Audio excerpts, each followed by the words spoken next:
ओम शांति। 1 जुलाई 2025 बाबा की मुरली का सार। मीठे बच्चे, तुम्हारी बुद्धि में अभी सारे ज्ञान का सार है, इसलिए तुम्हें चित्रों की भी दरकार नहीं।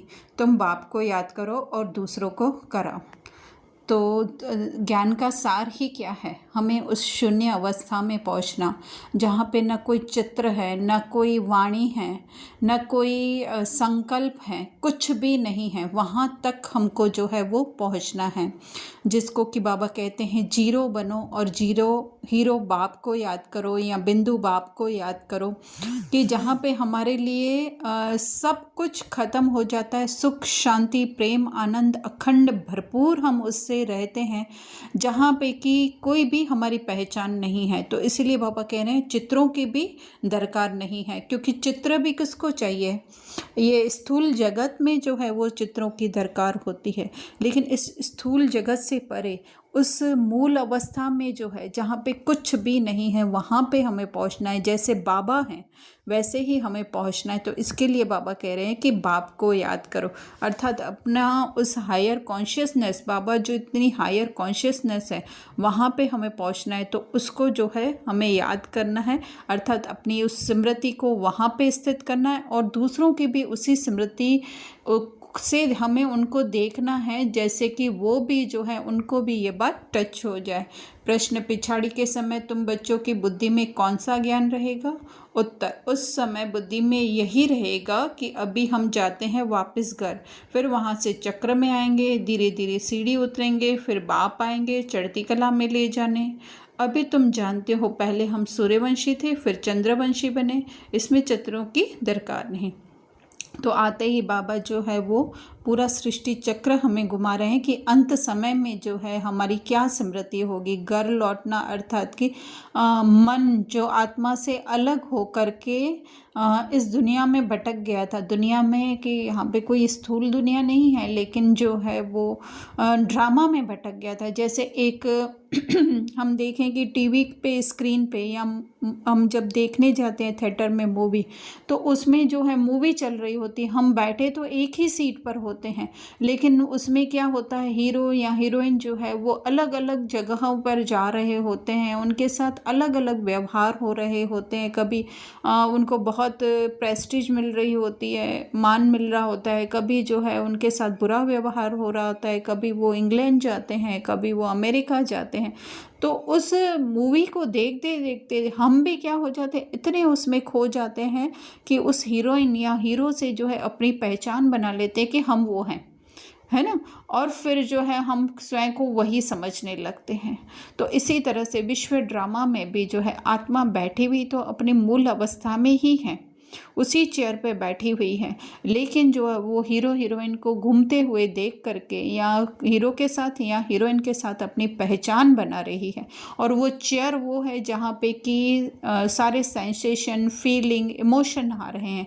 तो ये चेयर है हमारा शरीर, कि उसके साथ जो भी हो रहा है, जैसे आज 3D मूवीज़ हम देखने जाते हैं तो वो, या VR लगा करके जो अगर हम देखते हैं किसी चेयर पर बैठ करके, तो जैसी फीलिंग होती है वैसी जो है हमारी आज फीलिंग बन गई है कि हाँ, पहले जो है हीरोइन जो है वो बहुत अच्छा उसका होता है जीवन, फिर जो है धीरे धीरे धीरे उतरती कला में आकर के एकदम जो है वो गिर जाता है।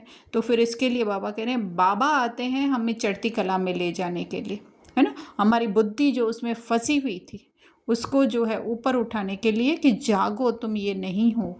तो उसी को ही बाबा कह रहे हैं कि इसमें चित्रों की दरकार नहीं। एक्चुअली में चित्रों की दरकार भी इसलिए होती है कि हमें चित्र से परे ले जाने के लिए। धारणा में बाबा कह रहे हैं कि अपना टाइम सफल करने का अटेंशन, अर्थात हमारी बुद्धि जो है कब रोल के अनुसार तो उसको इसके ड्रामा के संकल्प चलेंगे, लेकिन फिर भी जो है उसको वापस उस बुद्धि को टर्न करके अपने सत्य स्वरूप में लेकर जाने का है।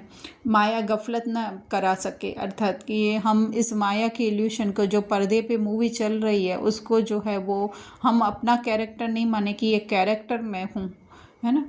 तो बाबा कह रहे हैं महादानी बन बहुतों को रास्ता बताना है, अर्थात कि दूसरों को भी क्या दान करना है, उसकी सत्य स्वरूप स्मृति का जो है हमें ध्यान करना है। जो हर आत्मा आज सोई हुई है उस खेल में उस पर्दे पर जो है वो खुद को समझ रही है कि ये कैरेक्टर मैं हूँ, तो उसको भी हमें, क्योंकि खोई हुई भी जो है वो मन के द्वारा या सूक्ष्म है, तो हमें उठाना भी उसको सूक्ष्म रीति से ही पड़ेगा।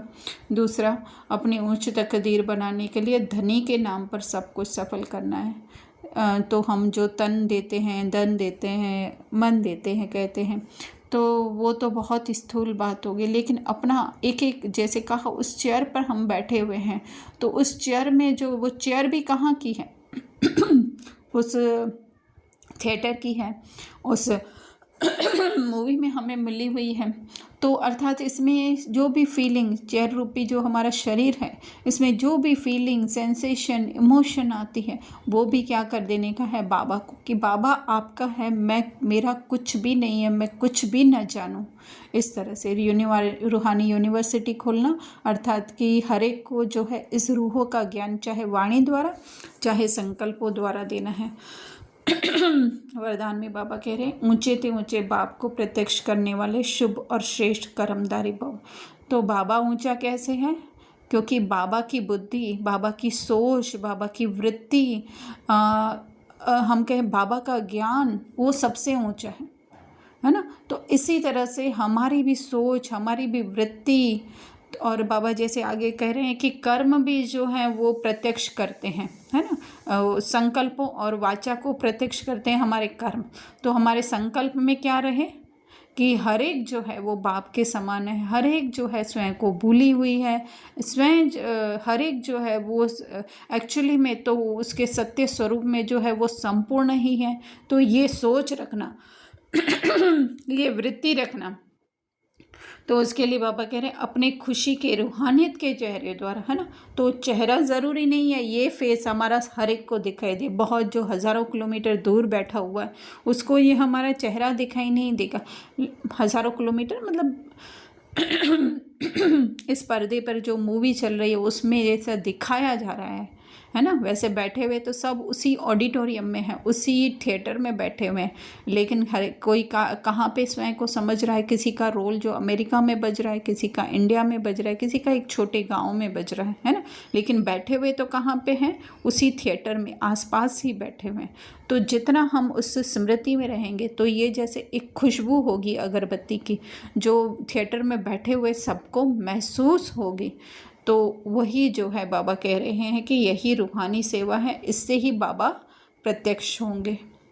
एक्चुअली में बाबा भी कहीं दूर नहीं है, हमारे साथ ही वो उसी ऑडिटोरियम में है, उसी थिएटर में है। स्लोगन है, रूहानियत का अर्थ है नयनों में पवित्रता की झलक और मुख पर पवित्रता की मुस्कुराहट। तो ज़रूरी नहीं है हमारे स्थूल नयनों के लिए बाबा कह रहे हैं, लेकिन जो है ये सूक्ष्म ज्ञान का नेत्र है, उसमें जो है पवित्रता की झलक, अर्थात हर एक के रोल से दूर की उसकी पहचान, और मुख अर्थात वो भी जो है ये हमारा ज्ञान रूपी मुख है, उस पर जो है मुस्कुराहट।